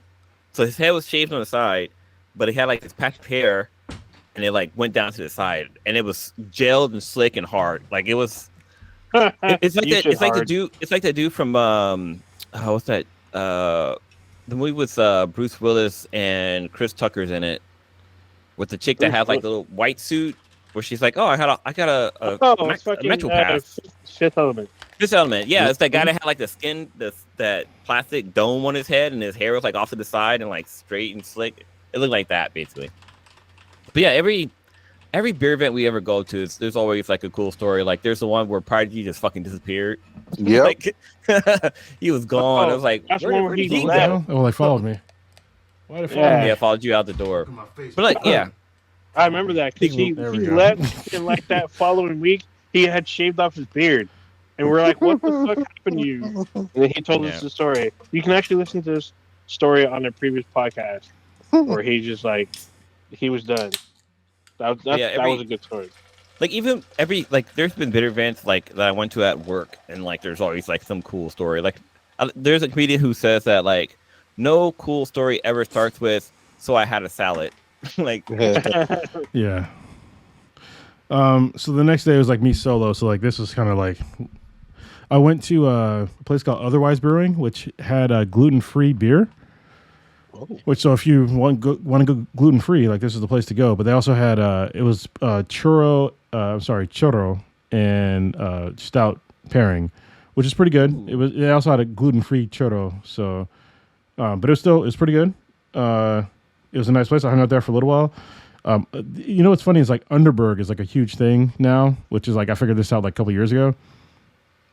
So I used to get really bad heartburn for Esther Beer Week, and like Underberg is like it's like Fernet. It's like a digestion helper. So if you like to drink a lot and you have indigestion or whatever, drink this really gross tasting thing at the end of your night, and it will end your tummy troubles. Nice. What's it called one more time? Underberg. What was that? What was the dark drink that we had again? What was the name of that? Fernet. Yeah. Fernet is it's like the second thing on my list of drinks I can never have again. That's gonna make me feel like I'll never fucking die. Yeah, it's the first number one is Jaeger. It's Jaeger, and then that. It's black licorice. That's what it is. Yeah. Black licorice. And then after that is absinthe. I mean, absinthe is like it's tolerable, but it's like I would no, like nothing good would come from me drinking that. And I went to a place called like the Red Tail or something like that. It was random because I went to like the wrong spot, but they had some decent beer. I went to a couple other places too, but I was solo, so I ended up like calling it a night at like past midnight. It was like 1 a.m. Yeah. Yeah, and the next day I rolled again, did some jiu-jitsu, and then I met up with Mr. X and Keisha again. So yeah, this was a crazy day because I don't know if there are any pictures, but I remember that we were like hanging out. We went back to like Emporium. No, we went to Emporium too, but we went back to Monk's Kettle because she lives in Oakland. Oh yeah. And they had like a beer braised short rib, and it was super good. Ooh. Oh, that's right. I almost ordered that when we first went. Yeah, and then I think I got the younger again somewhere. Oh no, I had something else. It doesn't fucking matter. But we ended up going back to the Emporium, and that was fun because I was like, it was at way later at night, and that's when like all the young folks were out, and so me and Mr. X were like playing video games, and then Keisha like got people to just like start dancing together. Like all of a sudden, it was kind of crazy. But yeah, it was a lot of fun, and then we did some other stuff, but I have no pictures of it. Actually, it didn't happen. No. Yeah, there's no photographic evidence. Like I have pictures of like someplace that looks pretty cool, but yeah, I can't tell where the fuck it was because everything's fucking backwards. But yeah, we had a lot of fun that night. So, our friend Keisha, like we went to high school with her, and we've talked about her on podcast before, but yeah, she's a burlesque dancer. Is she still a burlesque dancer, or has she retired? On and off, yeah. Okay, yeah. Dude. She still does it because like she's making a costume right now. So yeah. Should we talk about like what she talked about, or should we just be off the table about her drinks? You remember what she said? Her drinks? Yeah. I know what you're talking about. I don't want to break it up. It's something that's like touchy. Can you text me and I'll see? Send me a text. All right, I'll send you a text. Oh, yeah. She's a burlesque dancer. She's a super blurred. Like she's super cool. Like she's like it's kind of cool hanging out with her because it's funny because she has like kids and they're like adults now. Yeah, there's a lot of people from our age. That's how it is. But yeah, it's funny because she has a list of like the animes that she's watching or likes. One cool thing too so I ran into her at not WonderCon at Cape and Cow's. Yeah, Cape and Cow's Comic-Con they had, and she had a booth where what she does is she customizes pop vinyls. Like she basically I don't want to say bedazzles them, but she gives them like she gives them a little flair, and it's fucking dope what she does. See if I can spell this word right. We'll see what Blue's gonna say. Mm-hmm. Yeah, she's super cool. Like I said, I haven't seen her in like 25 years. Probably more than that since I was in high school. So I graduated in 98. So yeah, it's been a minute. And she still looks the same. Is that 25 years? No, it's less than that. When they say black don't crack, black don't crack. Yeah, yeah. All right, you text And she me? like didn't like get like bigger like most people do from high school. Yeah, you probably say that. I mean, she told us like. Okay, yeah. So one of the things that while we were talking to her, and she was explaining how she doesn't like to drink, and it's because she's been roofied a couple of times. God damn. Not just once. She said a couple of times. I'm like, yeah, I was like, what the fuck? What the fuck? Like, are you fucking serious? She's like, Yeah, oh yes. Like she doesn't fuck around. Like she has like a drink and that's it. Yeah, it was also weird because she said there's different types of roofies. I was like, what the fuck? Isn't roofing on just one type? But no, she had a breakdown. So different types.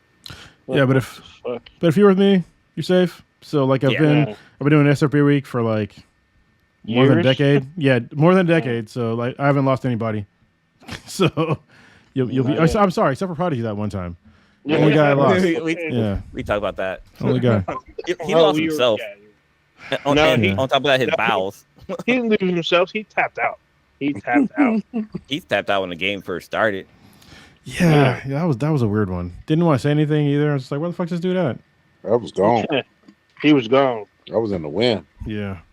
Okay. That puke was in the wind. I have a beat them BTI question for the group, and we can start talking about other shit.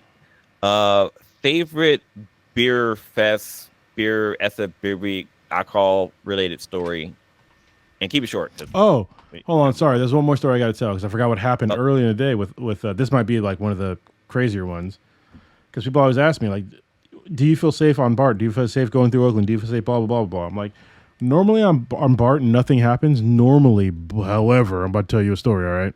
Oh yeah. So me and Mr. X are on BART, and Mr. X is he's in law enforcement. We're both brown belts in jiu-jitsu. He has more martial arts experience than I do, but you know we're both capable. We can handle ourselves. So we're on BART. We get to Lake Merritt in Oakland, and the BART train stops. It stops. Some dude comes. This dude walks through the BART train. He's like, "This is my sleep train. This is my sleep train." He's like yelling at everybody. I'm just like right away. Like both me and Chris. Like I'm sorry, Mr. X. Like look at this dude. Like what the fuck? And he walks through our train, goes all the way through the other side, goes there. I was like, all right, okay, threat is gone at this point. A couple seconds later, over the BART intercom, there's a medical emergency on this BART train. We're gonna be here for a little bit. Okay, so we're sitting there, we're waiting, and then I hear, I'm pretty sure this is the same guy, which I know later on it is the same guy. He's yelling at some chick, and this chick is yelling at him, talking about how they're gonna fuck each other up and like get into a fight and blah blah blah blah. Like it's escalating at this point. And I'm just like, is this the medical emergency? Like what the hell is happening right now? So he's like walking back, like he comes past our train, he goes up like some stairs, yelling at this chick. This chick's following him for some reason with like a handful of like food in her hand, like a to-go thing of food in her hand, yelling at this guy, cursing each other out. They leave, and then we're still waiting there. Minutes pass. Me and Mr. X look at each other like, yo, this is taking a while. You want to just take Uber to like our next location? I was like, yeah, let's do that. So we walk upstairs. As we get out the BART train, we start going upstairs. Another fight breaks out. That's below us. We can hear it. We can both hear it. I'm just like, man, are you fucking serious? So we keep walking upstairs to like get out of BART. And as we're walking upstairs, one officer runs downstairs. As they're walking upstairs, another officer comes in, runs downstairs to like break up the fight or arrest people or whatever. You know, we get outside of BART. First thing I see is a fire truck. To my left is a ambulance. To my right is the dude, my sleep train guy. He's in handcuffs. And so is a chick that he was yelling at, both in handcuffs. And I was just like, bro, like what the fuck is happening right now? Like it all happened in like literally like the span of like maybe like 5-10 minutes. All this shit happened. God damn. Oh, and as we were walking up, somebody was coming down with a gurney. That was with it. That was an EMT. So it was like 3 major things happened at the same BART station at the same almost exact time. Yeah, BART is a different animal late night. It just is. Like people underestimate it because they're like, oh, I ride BART for motherfucking during business hours or whatever. I ride it to work. I know about BART. No, the fuck you don't. Yeah. Late night BART is a different thing, man. Hold on. Prodigy, I want to be very clear. This is middle of the day on like a Saturday BART. God damn. Well, then March changed even worse. Maybe it was Friday. I'm pretty sure it was a Saturday, but yeah, it was. Yeah. It was lit. I was just like, bruh, that was a lot. Something. Yeah, actually, was it a Saturday? It might have been Saturday because I think it was like later start of the day. But yeah, I think you made it to Saturday because you talked about your Friday, so it was Saturday or Sunday. Whatever May 1st was, if it was a Saturday or not, I don't. March 1st. Oh, May 1st was March Saturday. 1st. March 1st. Yeah. Oh, March 1st. Yeah, I'm sorry. That was my cousin's birthday. Yeah, it was Saturday. Yeah, I got back into town. Yeah. So yeah, I got fucking see in the future. Yeah, that was the start of my day. It wasn't start. So I did jiu-jitsu earlier that day. I remember when I got there, I was like, all right, I'm gonna roll with everybody, and I rolled for like over 2 hours. And if you do jiu-jitsu, that's like fucking long time, especially when you're 45 years old. So, yeah. Anyway, what you wanted to ask about the favorite memory? I would say we'll save it for another time. Okay, we've been talking about SF Burick for a while, so yeah. Sorry, Yeah. it's amazing. But it just was go. good. Yeah, it's a lot of fun. Was that your last day? That was my last day. Yeah, the next day I woke up a little bit early and drove back, and I made it back to the Bay Area, pretty safe. I went to San Diego. San Diego, yeah. Sorry, Yeah. I rented a Mustang, a Ford Mustang. It was like the base model, but it was really fun.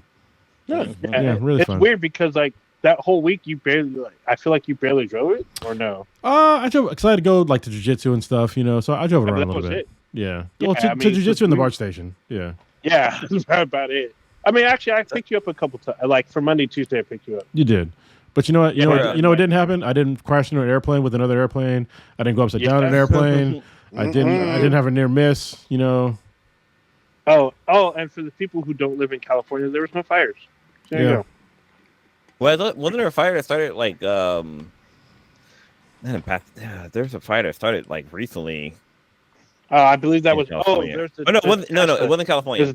Yeah, it wasn't California, but someone set fire to test the rechargers. No. Superchargers. Oh, wait, wow, that's different. Yeah, you didn't see that? Yeah, someone set fire to a bunch of superchargers. It was like a huge fucking fire. No, there was another state. There was another state that had a fire, like a huge fire, and because I was watching a video and they were talking about it. And... Are you sure it's Japan? Because apparently Japan is suffering a huge fire right now. Oh God, man! Like their biggest one in 50 years. Oh damn! No, it was a fire in America because they were saying like, oh yeah, you want the government aid? Well, they're not going to help you, and if they do, like, it wouldn't help California. But it's just a whole bunch of bureaucrat shit they were talking about. But yeah, look that up. Look, I'm gonna switch it up just a little bit.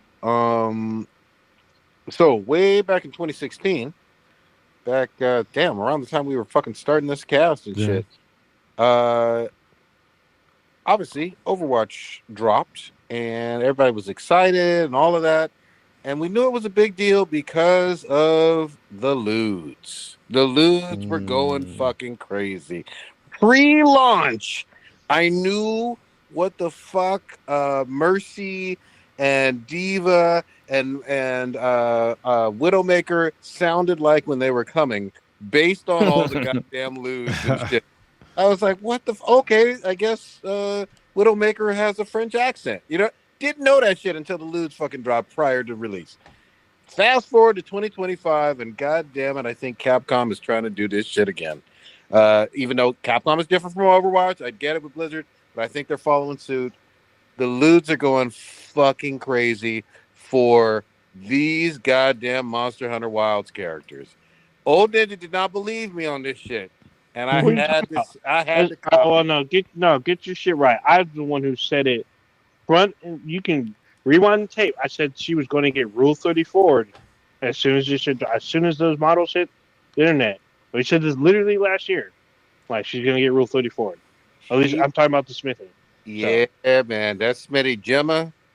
She's getting most of it. Alma's getting some of it too. I see just.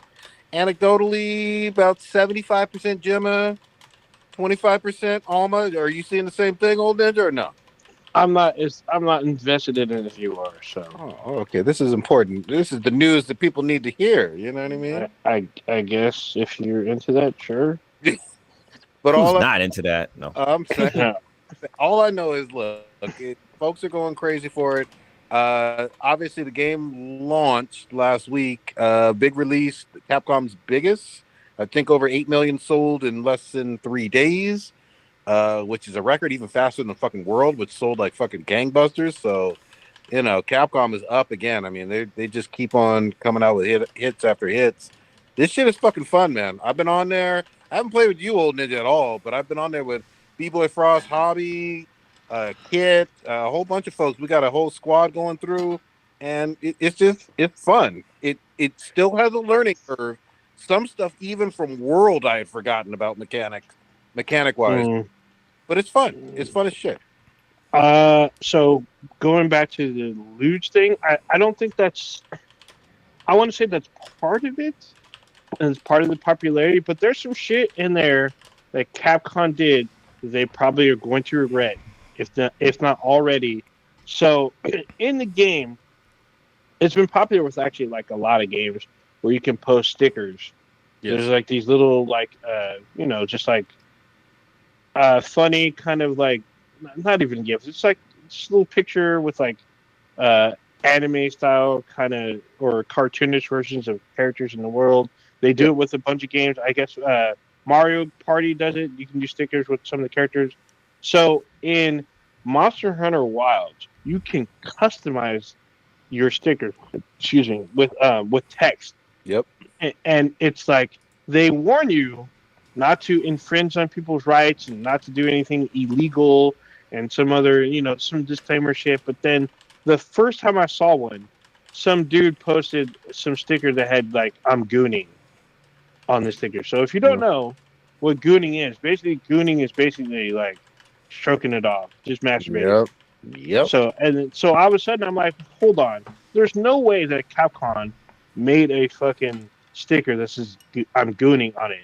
And then I seen another one that says "I'm about to bust." I'm like, what the fuck? And then I saw another one like some dude said "nice dick."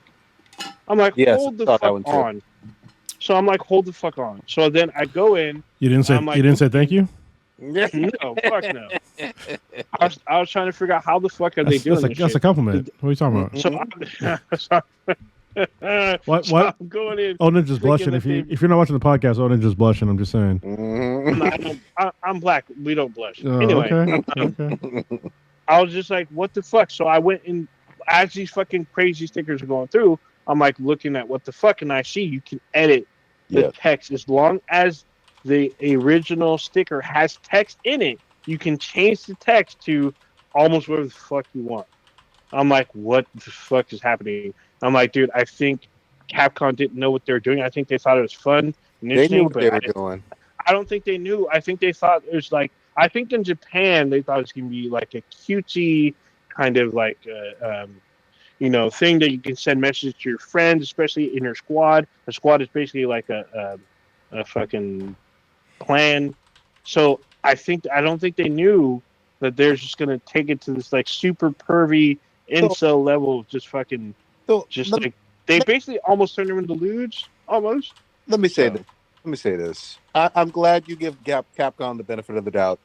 Capcom knows what they're doing. Like even with some Street Fighter, what was that? R Mika or whatever. Oh, the wrestler. Yeah, I mean they've gone for the lewdiness before. You know what I mean? And I think that they were counting on it going viral. You know what I mean? When someone's telling you "nice dick," and after a good round of monster hunting or whatever, that's funny. You know what I mean?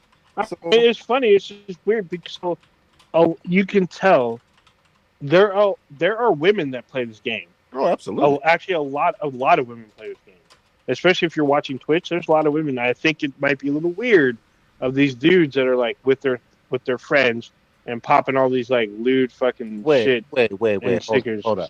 One of our favorite folks to game with, especially on first-person shooters, literally tells incel weebs all the time to suck her fucking big hairy dick. So she's cut from a different breed. I get that, but not every. But we also play with someone that doesn't say that kind of shit. And she's completely polar opposite, and we all game together.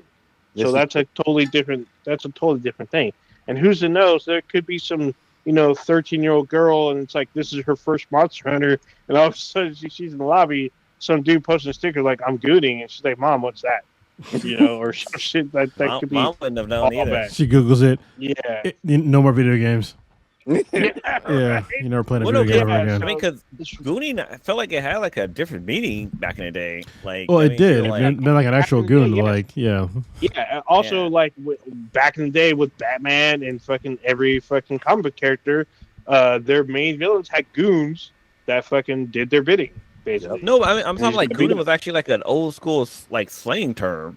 Like you're like that too. just I'm like pretty hanging sure around like gooning. I'm pretty sure that was an old like 20s slang, maybe, and they just brought it back and put new meaning on it now.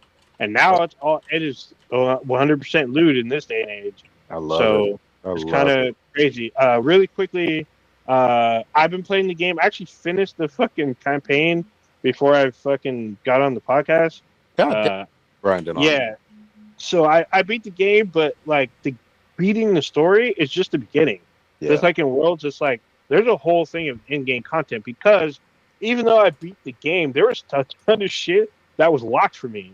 And there's a ton of monsters I had not even encountered yet. I'm like, what the fuck? The story is actually way more involved than Worlds or anything previous, because there's full-on cinematics. Everything's fully voiced. Like, never has there been a fully voiced main character. Your character speaks. Your Palico speaks, which is like your cat, which I know Cronus really hated, but your cat speaks. Everybody fucking speaks in this game. And it's like, that was unheard of before. The original version, even up until Worlds, most of that shit was text. Yeah. Until now it's fully voiced.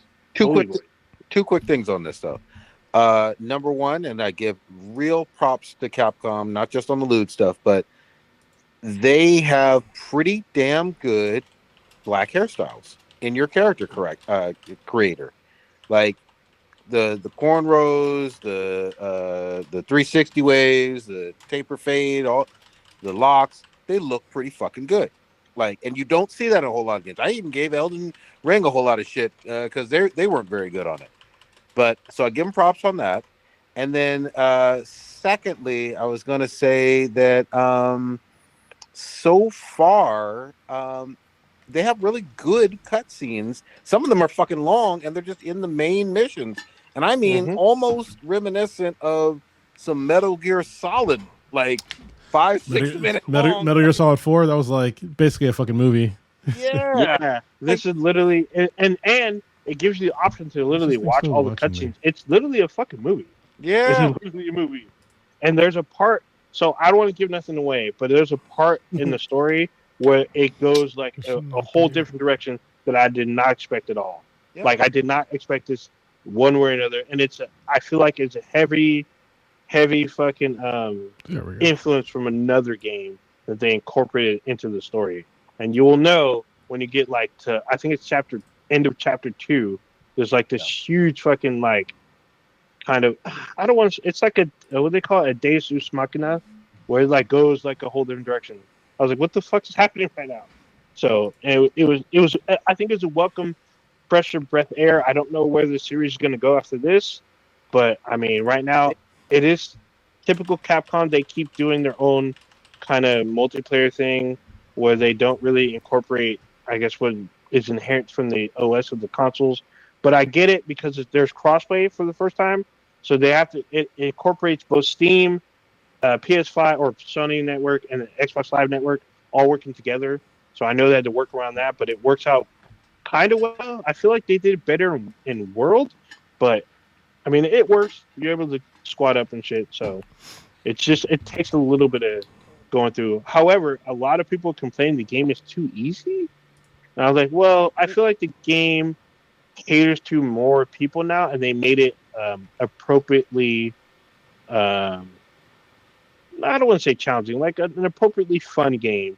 I think a lot of veterans wanted it to be like super difficult and like be like, just like gatekeeping and shit. I'm like, I think this is can't they just turn up the leveling up?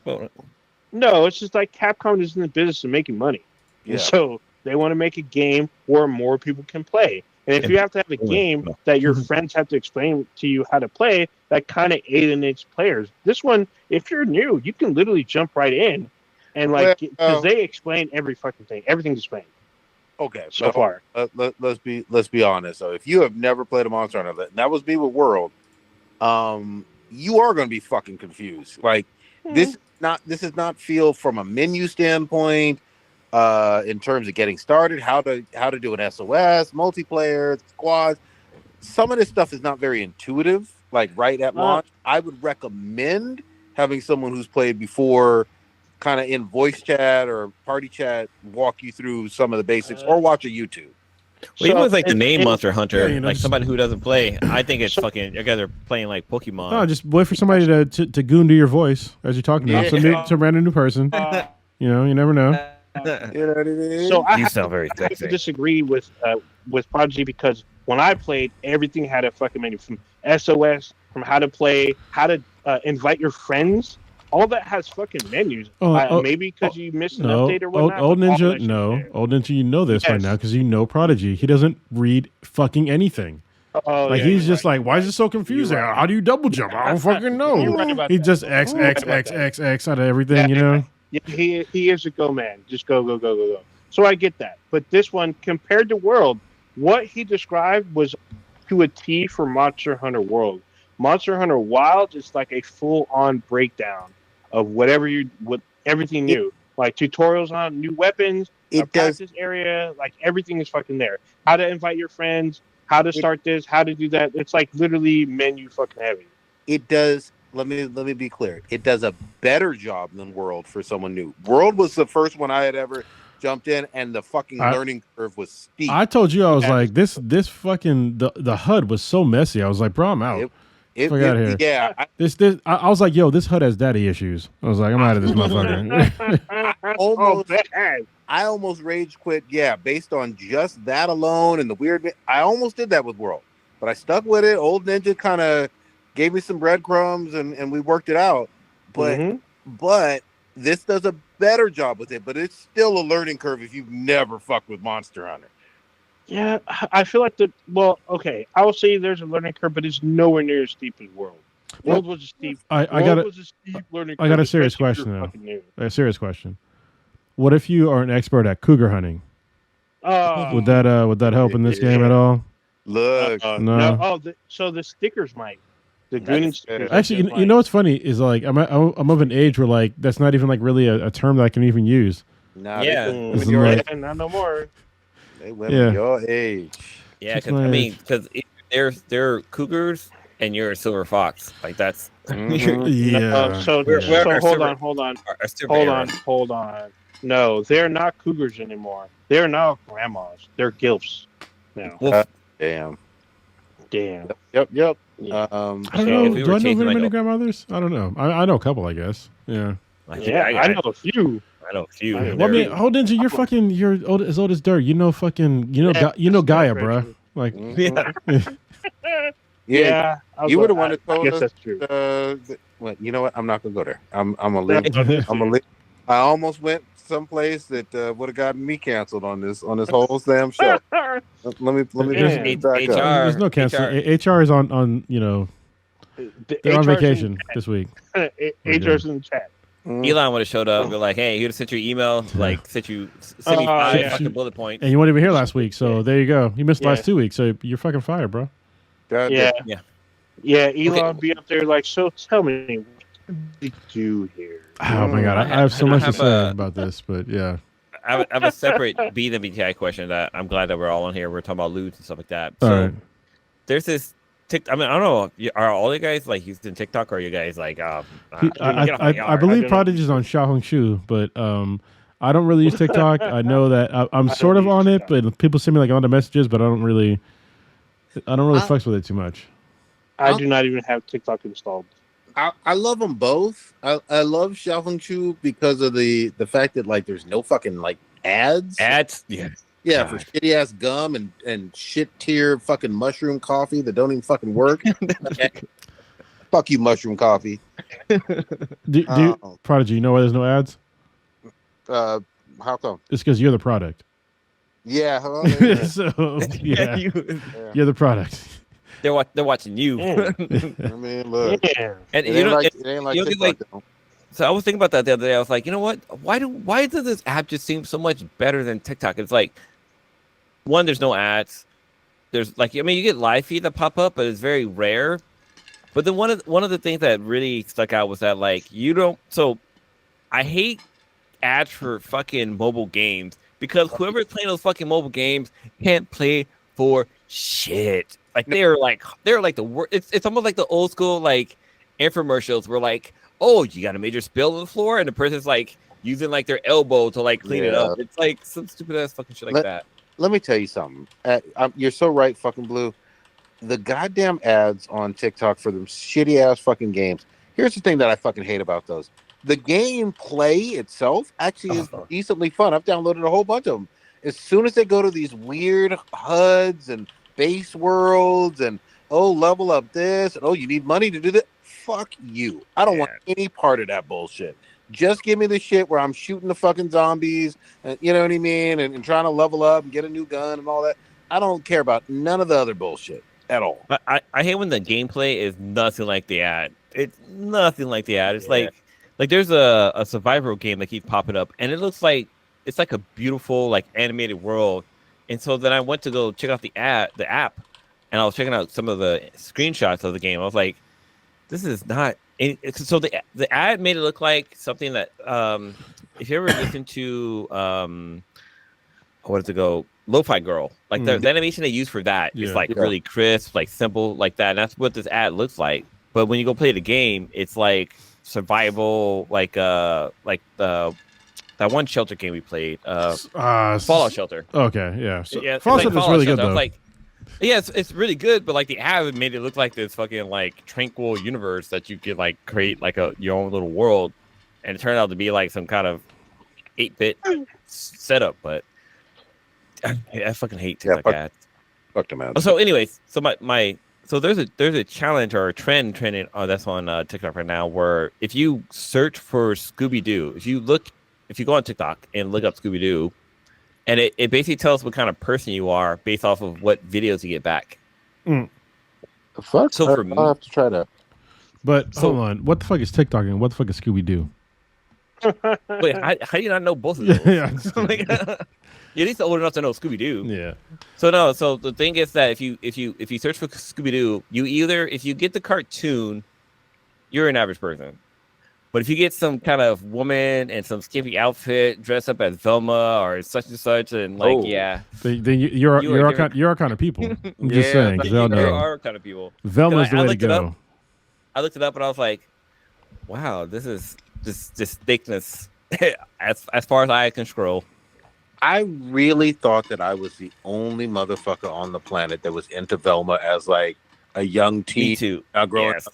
It took the internet really like ballooning, you know what I mean, and becoming this global phenomenon for me to realize that no, I'm in the fucking majority of lewd fucking pervs and shit. You know what I mean? I don't want to.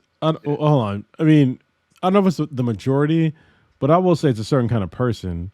I will say that if you're a Daphne kind of person, then you probably been through a divorce. You lost like all your shit. You know what I mean? I feel like you might be an incel by now because you're an older person. I can't talk to. I'm an incel, so whatever. But yeah, it's like I feel like the Daphne thing was like a certain kind of person, of like more of like a common, like probably like a white dude. So yeah, I feel like the nerdier guys kind of went for Velma because she had the glasses, she had the skirt, she had like the knee-high stockings, like Velma, she was thicker. Velma was the one to go with. Yeah, saying, not the cheerleader. Like, yeah, Velma was it. But yeah, it's do that challenge. So next time you're on TikTok, just jump in the search and just type in Scooby Doo. Will do. And come back and see what your results were. I feel like Prodigy was be like fucking something crazy. Probably go back to food or bestiality or some shit. I don't fucking know.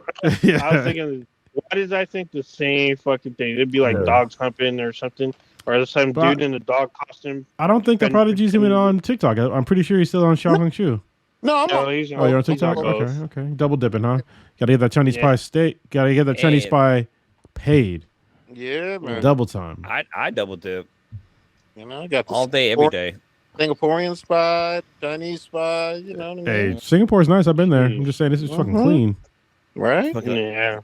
The American spy is just a fucking asshole. Yeah, no shit. Damn. He's doing Alright. less for me than my Chinese spy. Damn. Is that selling your tickets to Elon? Yeah. Damn. Shit. Even the car I drive. I like how there was a time period where, I mean, obviously we were pretty early on this, but there was a time period where people were still on that bullshit of calling Elon or thinking of Elon as like some Tony Stark wannabe. Yeah. It's pretty much not completely universal, but the overwhelming majority of people are like, nobody elected this fucking asshole. Fuck this guy. Hey, I mean, I told y'all a long time ago, even though I was, I wouldn't say dick riding, I was pro Elon for a long time, and I was like, wait a minute. He hadn't done shit. He was literally born, he's a Nepo baby. He was born wealthy, and he just happened to buy companies. He hasn't invented shit. He just, he's either taken over companies or been in a position to where he can influence some companies, and this is, I'm sorry. I got to be honest. All right, listen, if you tell me that a CEO is the hardest job in the fucking world, you can't be 4 fucking CEOs. You can't. Yeah. You can't. Yeah. I know Jamaicans, they can't do that. So get the fuck out of here. Damn. Yeah. Like he him being a CEO on 4 fucking companies and being basically the president just shows you how much they don't fucking do. They don't do fucking shit. So he's a CEO of SpaceX. Yep. Twitter. I'm not calling it the other word. Yep. Tesla, which is taking a huge hit. Yep. And what was the other one? SpaceX. Yep. And he's the president. Yeah. Nobody has that fucking kind and he's got like fucking 14 children. Yep. So 15 maybe. Yeah, so I'm not exact. All the things I'm saying are facts. Yep. So you gotta say 15 plus. Yeah, Like, you can never say a number. You gotta add a like +2 at the end because you never fucking know. I'm just saying his life is not fucking hard. I could do his job. Well, never forget a substantial majority of those, or a substantial subset of those numbers of kids are with women who he's worked with. Yep. And who have been sometimes his subordinate at work. So, I mean, you're talking about some awful, creepy shit. You're not supposed to do anything close to like that. Wait, so yeah, go ahead. How many baby mamas does he have? A lot. Because he's got 14 kids, but I know a couple of them have more than one of his kids. Like one of them has 4 kids. Isn't he married? No, he's not. No. Okay. And you know what? I'm not gonna allow anybody to ever talk about like Nick Cannon or Future again. Like until we talk about Elon first, fuck y'all. Like, you know what I mean? Like, that's the poster boy. Yeah, the he's not a great person. He's terrible, and he's firing people that are. He doesn't know how to actually manage anything. So if you go to a company that has like, I don't know, a bunch of corruption or some issues with efficiency, it doesn't mean fire everybody and then figure it out. It means like actually do an audit and see where the deficiencies are and then fix them. Like throwing everybody out, like that's the ultimate inefficiency, because then nothing works. And that's what we're seeing now. Like I'm literally personally affected by this. Like I've been trying to get my my VIA disability shit like to 100% for like a while now. I'm 4 months in, and they just announced they're gonna